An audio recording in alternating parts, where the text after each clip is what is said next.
What's on, ladies and gentlemen? My name's Ross, I like games, and today we have a rather lovely update, a very rather lovely update, if that makes any sense, because we have got ourselves some actual factual news about OP-14. They haven't gone and shown us any cards, which makes me a little bit sad on my insides.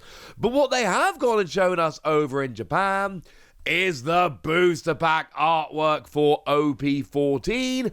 And frankly, once we've got the booster pack, we can tell a lot about the set.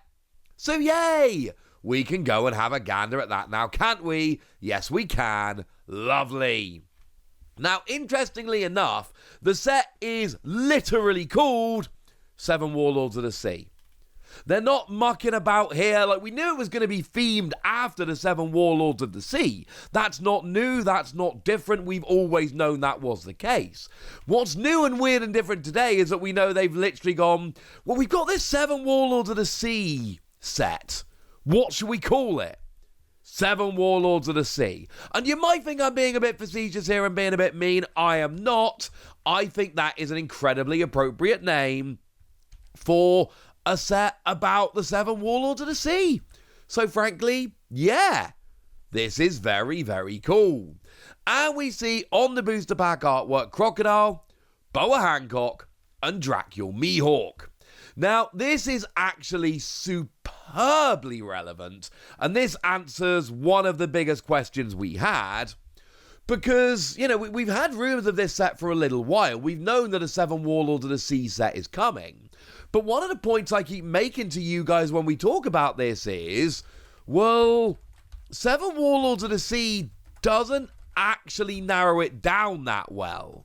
Like, if we have a look at this graphic from OnePiece.fandom.com, we can see that there's a bunch of 7 Warlords of the Sea, and actually, it kind of breaks it down there, because you've got Resigned in terms of Jinbei and Marshall D. Teach.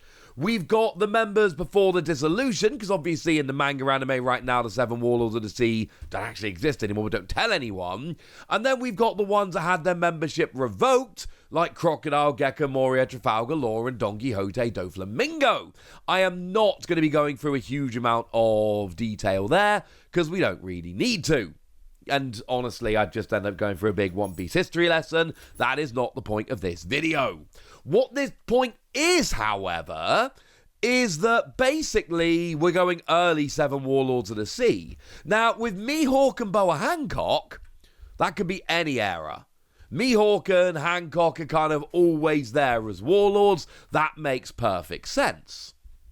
But Crocodile moderately early on stopped being a warlord, and when it comes to 7 Warlords of the Sea, my inkling is, and this is not official, I cannot stress that enough, but my inkling is they're going to pick an era and they're going to stick to it. We're going to have early 7 Warlords of the Sea, or we're going to have late 7 Warlords of the Sea. I don't think they're going to be mixing eras and giving us like Crocodile and Edward Weavile, for instance. I just don't think that's going to happen. So this 7 Warlords of the Sea, don't expect Edward Weavile, don't expect Buggy, for instance. They were not early Warlords of the Sea, and I cannot tell you for certain one way or another. I don't know. But it certainly feels like they're going for early 7 Warlords of the Sea. And what's kind of cool here is one of the early playmats that we had for the One Piece card game in terms of, you know, a prize playmat was a 7 Warlords of the Sea playmat. And I cannot tell you for certain, but I rather suspect that that is going to be what we actually get here. It's going to be these 7.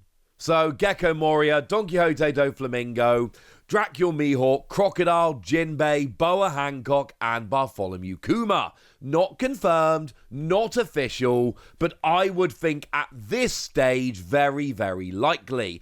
Obviously, Crocodile is basically confirmed. Boa Hancock, well, Crocodile, Boa Hancock, and Dracula Mihawk, they are confirmed in some way, shape, or form. They are not making the front of the booster pack if they're not in the set. I believe, and I cannot prove this, but I believe we are getting them as leader cards. And one thing that's very interesting here is we can look at some of the cards from EBO3 and start wondering, are they giving us hints? Cannot stress this enough. So, for instance, we have got Miss Valentine. It's in EBO3. It's not a card we've had a chance to talk about yet, but it is in EBO3. It is confirmed this card is 100% coming in EBO3. Okay. Now, that does not mean that because we're getting a Black Valentine in EBO3, that the Crocodile Leader we're getting in OP-14 is part black. I've seen some people saying, oh, Black Crocodile Leader confirmed in OP-14. No, it's not. However, it is very likely, you can even potentially say overwhelmingly likely. Confirmed? No. But very, very likely. And for what it's worth, 2 cost, 2,000 power, counter plus 1,000. On play, you may trash the top 3 cards of your deck, and we know that Black likes playing from the discard, so this makes perfect sense. And on KO, you draw a card. Not a terrible card at all, frankly. So that is certainly hinting strongly, very strongly, at a Black Crocodile Leader. Not confirmed, but again, very, very likely. Similarly, we could look at like Boa Hancock. Now, we do already have a blue Hancock leader, but if you look at just the One Piece card game as a whole, they do seem to be going pretty hard into Boa Hancock blue. Now, they could go for dual color here, one of which is blue. But for instance, we've got the new Boa Hancock in EBO3, which is actually having that phenomenal special art as well. And there's a new event card as well that we're getting here. So none of this is absolutely confirmed. But again, for Boa Hancock, blue makes by far the most sense. The rumours are abound that we are having 7 leaders in the set. Again, that is not confirmed, but would make absolute perfect sense. If you're ever going to jump up to 7 leaders in a set, I mean, come on. The 7 Warlords of the Sea set seems like the perfect time to do it now, doesn't it?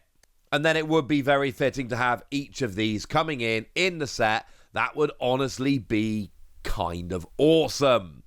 Now, it is worth having a quick look at what we've had from these as leaders in the past. Now, I am making an assumption here, and the assumption that I'm making is that it is those 7 Warlords from that playmat, the kind of original 7 Warlords of the Sea, if you will, that we are getting in OP-14. It's not been confirmed. I think we can kind of lock in Crocodile, Boa Hancock, and Dracula Mihawk now.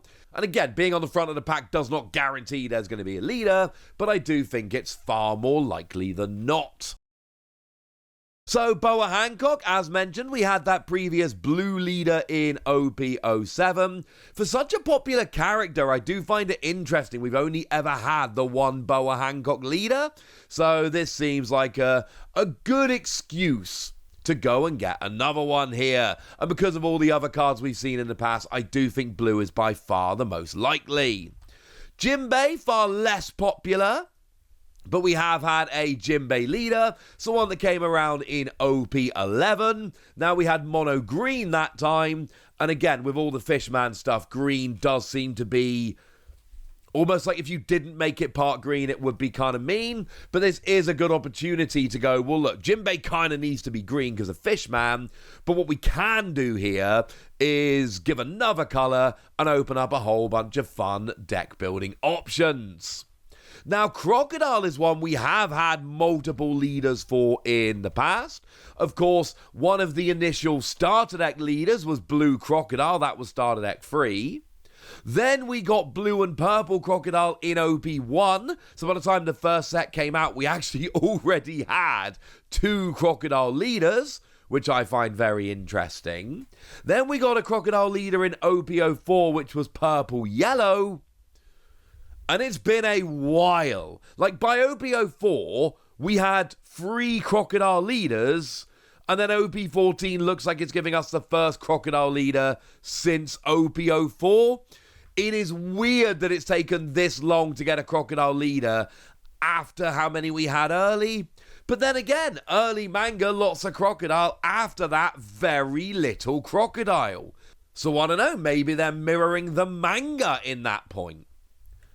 Now, Gecko Moria has, of course, had one leader, but it was a belter of a leader, because it is, of course, the one we had in OP-06, which, firstly, absolutely busted, was a great deck for ages. Secondly, now the deck did drop off hard, but because they banned the 8-cost super rare Moria.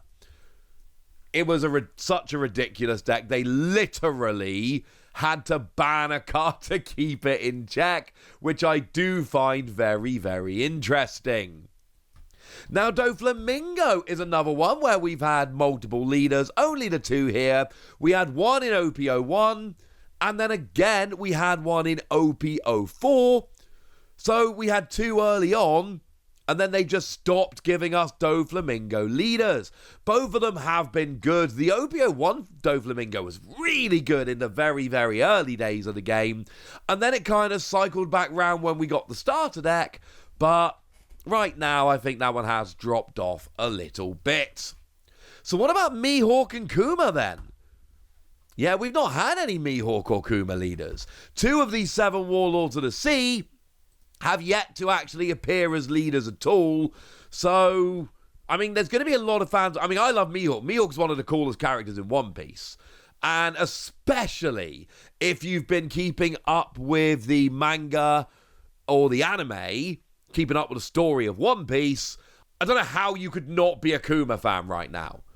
Like, how can you watch recent One Piece or read recent One Piece and not fall in love with Kuma? And certainly, if you're a dad, oh, it hits hard. I'm not saying it doesn't hit hard if you're not a dad. I'm just saying that the dad vibes in that story, emotional would be a very mild way to put it. Put it that way. So, likely to see the debut of those 2 as leaders. All I've done in this video is gone, hey, here's the packaging, here's what I think we know, and I have shown my working in this video, and I feel confident about my predictions. Please be fully aware they are predictions and nothing more. But the fact that they've shown us, especially Crocodile as an early Warlord, and it is a full 7 Warlords of the Sea, I think we can say 7 leaders, early Warlords, and then I've shown you the effects of that. But, cannot stress enough, prediction, pinch of salt, as always, as soon as they start revealing the leaders, you know I'm not going to let a new leader get revealed and not run to my computer to make a video about it. That, ladies and gentlemen, would be weird. But I have told you all about it now, so now it's over to you guys. Tell me what you think about all of this in the comment section. Go nuts! Be nice! And then make sure you like this video, subscribe to this channel, follow me on Twitter at TheWasi. That's where we talk about One Piece and a whole bunch of other card games. And please do consider checking out patreon.com/PTCG Radio, where you can support the channel, get some bonus podcasts, join a Discord, and all kinds of fun things. But by far the most important thing as always, look after yourselves till next time, would ya? Thank you very much for watching. My name's Ross, and you've been watching Wasi Plays.